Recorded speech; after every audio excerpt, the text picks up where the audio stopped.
Bonsoir à tous et bienvenue sur 7e Oise. Ce soir, à l'occasion des vacances scolaires, je vous propose une vidéo sur l'éducation.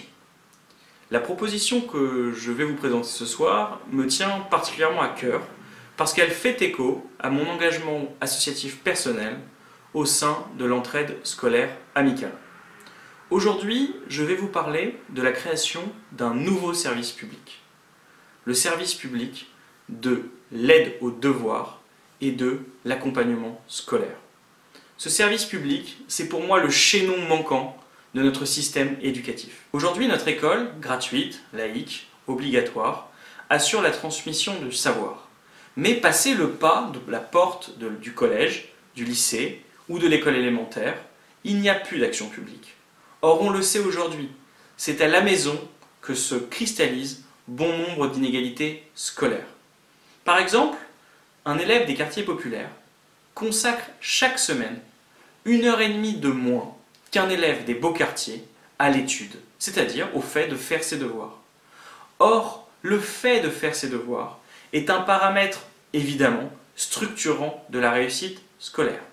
Prenons l'exemple des mathématiques.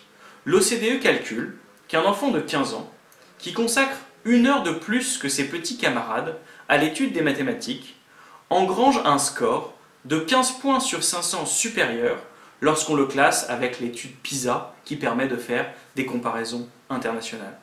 Et donc la question des devoirs, du service public des devoirs, de l'aide aux devoirs, est un enjeu majeur. Ce que je vous propose, c'est que lorsqu'un élève a un niveau qui tombe en dessous d'un certain seuil, de manière obligatoire, il soit pris en charge par ce service public nouveau de l'aide aux devoirs. C'est donc un instrument puissant pour lutter contre le décrochage scolaire, dont le coût complet pour la société, pour l'individu, pour la famille, est immense.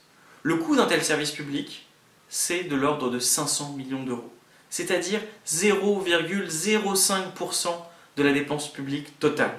Nous devons trouver cet argent, parce que c'est un chantier prioritaire. Alors maintenant, comment organiser ce service public? Ce service public, il s'organise autour de 3 piliers. Les chefs d'établissement, les enseignants et les bénévoles qui sont déjà sur le terrain pour faire de l'aide aux devoirs. Les chefs d'établissement, ils doivent fournir au service public de l'aide aux devoirs les espaces de calme que les élèves n'ont pas forcément chez eux pour que puissent avoir lieu les devoirs. Ils doivent fournir les salles, le temps de présence le soir de l'élève au sein de l'établissement. Concernant les enseignants, c'est eux qui doivent organiser le travail des bénévoles, l'encadrer, et également dispenser une partie de l'aide aux devoirs. Pour ce travail supplémentaire, les enseignants seront rémunérés par le système des heures supplémentaires. Enfin, concernant les bénévoles, il ne s'agit pas de freiner leur action, de les encadrer, mais de les faire vivre au sein d'un projet éducatif global qui permet de cibler les élèves les plus en difficulté, qui permet de faire travailler tous les réseaux ensemble qui, dès aujourd'hui, existent. Nous pourrons également avoir recours à ceux qui, au lendemain des attentats, s'étaient engagés dans la réserve citoyenne, mobiliser leurs compétences pour qu'eux aussi participent à ce grand service public de l'aide aux devoirs.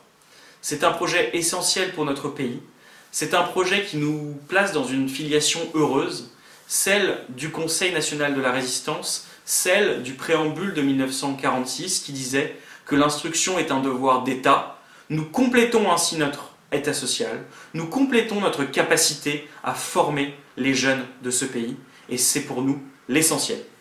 Voilà, je vous remercie d'avoir écouté cette vidéo, j'espère qu'elle vous a intéressé et je vous dis à la semaine prochaine pour une vidéo consacrée au commerce international et à l'écologie.